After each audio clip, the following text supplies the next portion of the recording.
can afford to get on with the back end. That sounds so wrong. Can we have some focus, please?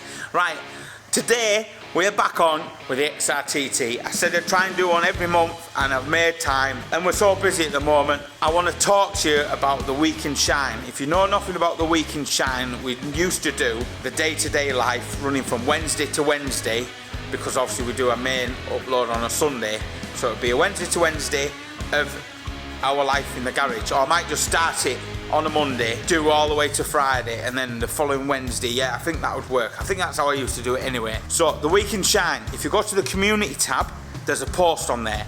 It's got 300 and odd upvotes for it to come back, but on the scale of our channel, that isn't enough. It needs to be about 1,000 upvotes if you want the Week in Shine back, because the last few videos on the analytics haven't done very well, and we actually have gained in 28 days minus 1 subscriber. So I know you want the XRTT, and if I had a pot of money I would work on it all the time, but I've got commitments with the sponsors for racing. We've got the G-Wagon coming on, and John actually came, who owns the G-Wagon, came and took all his roof lining out because he's seen the stuff we've done with roof linings and he wants to do all his interior, so he's taken a load of interior bits along with his roof lining. So this is enough waffle, let's get on with the XRTT. If you know nothing about it, I'm just going to play a bit of footage to get you caught up to speed with the XRTT. Enjoy this one, guys. Let's get cracked on. Right, so basically this is an Audi TT Quattro. Floor pan, all the way through, without it being cut and shortened at all. So all that floor there is an Audi TT. And then we've added the shell of an XR2. But we've had to widen the quarters, and we've had to widen the roof. So this part of the vehicle, we've widened either side to make it fit. But we've kept all the geometry of the front, so the wings of the Fiesta will actually fit on the front, and we'll just have to lose about 20 mil off the front of the legs. But basically we're just going to cut them and shorten them back, and we're going to integrate the crash bar in with the actual Fiesta bumper. Now we've been working on this for quite a while now, so I'm just going to go through a little bit of footage, show you some bits, get you caught up to speed, and then we'll get on. We'll do some more work on the XRTT today.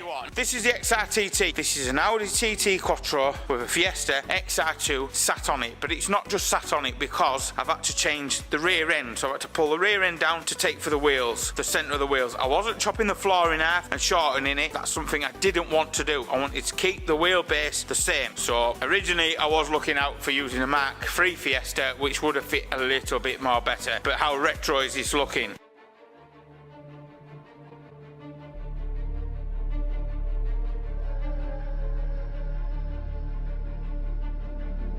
On the corner, round the bend when you see what we've got. Oh God, man, it's not funny.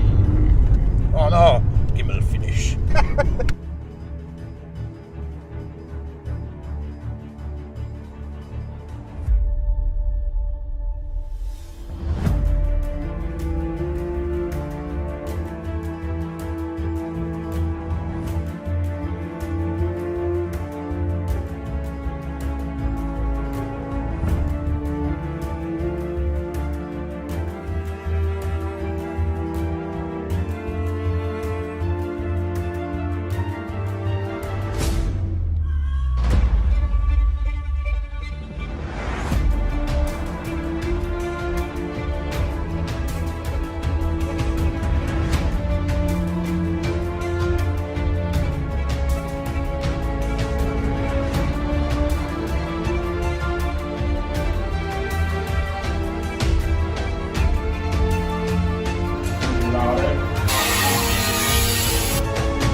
Kept going off to do jobs.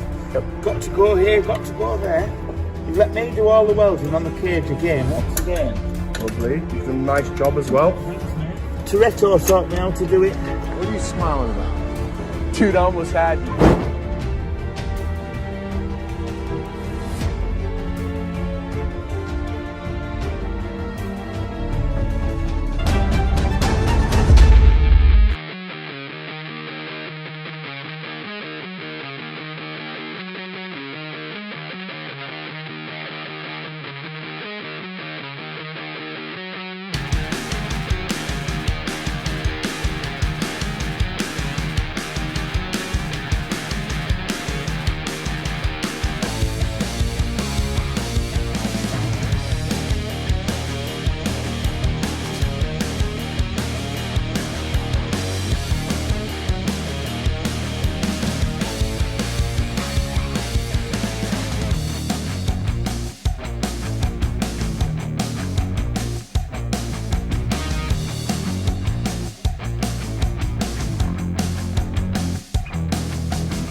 Right, this is the first time we've ever cut the tank, and I haven't lifted it yet.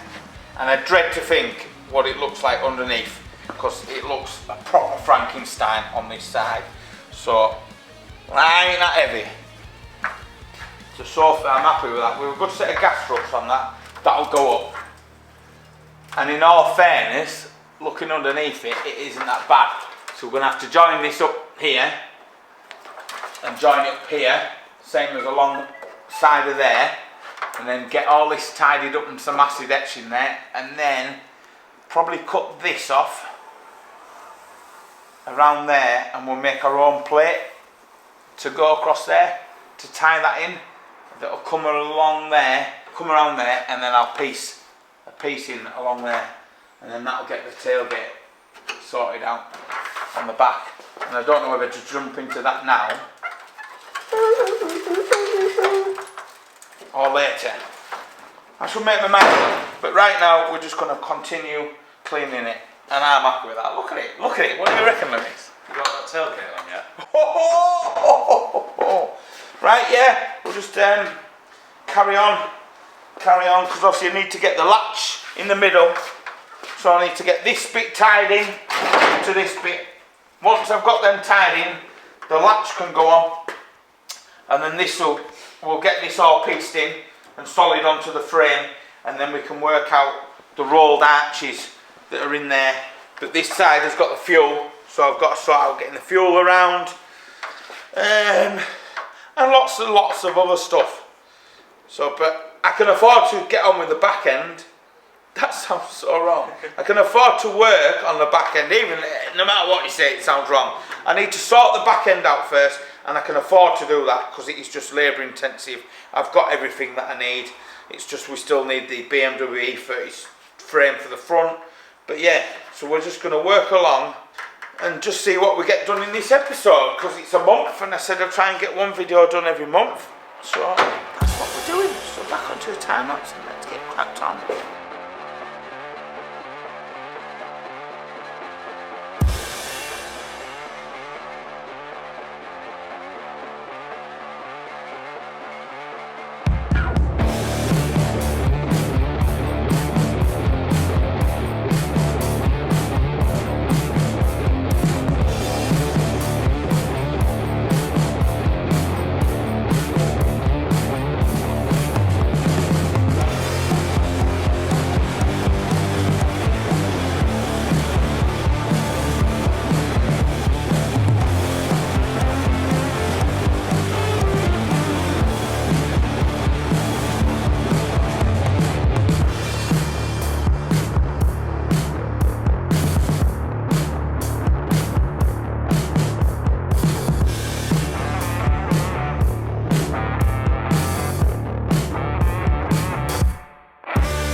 We've also had this container dropped off that we're going to use that for doing the flocking in, because we started doing some flocking, and this will be the paint stores. But also we'll use that for painting little bits like wings, bumpers and wheels.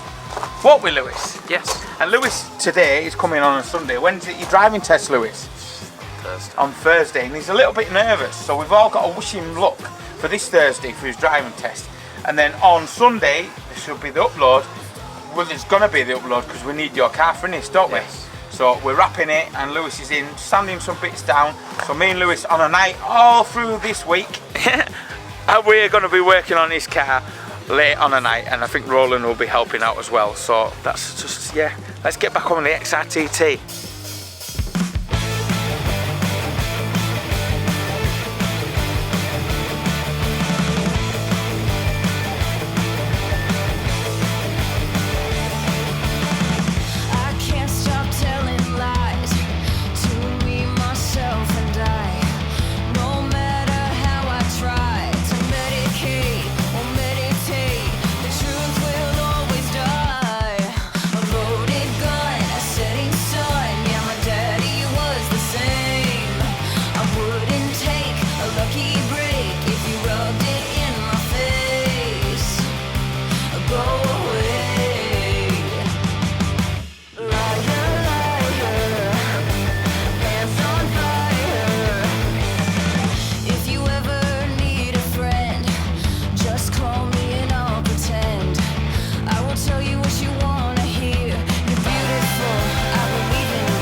This episode we haven't done a lot of talking or waffling, we've just got on. Now I've got most of that spotted in, but I need to wait for it to cool, and it is a Sunday today and I want the video to go out shortly, and if I carry on welding and grinding I think I'm going to upset my neighbours. So there we go, that bit is teed in and I'm quite happy with that. So this bit we've got all teed in now, buttoned up, and I'm really happy because I was really struggling trying to get this line right, these swage lines, even though the bumper does cover the swage line if we're slightly out, but I wanted to make sure all the fitment round here and round there was all nice, and that's we've pretty much got it. Just looks jigsawed, but by the time that's painted and all finished off, it's just gonna look absolutely amazing. It's just gonna look like a normal Fiesta until it is parked next to another Fiesta, and it's just gonna look like a Fiesta on major steroids. That's what I reckon anyway.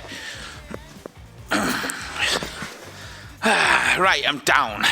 So right, one of the biggest reasons why you can't just weld all this up, okay, is because, what are you crying for?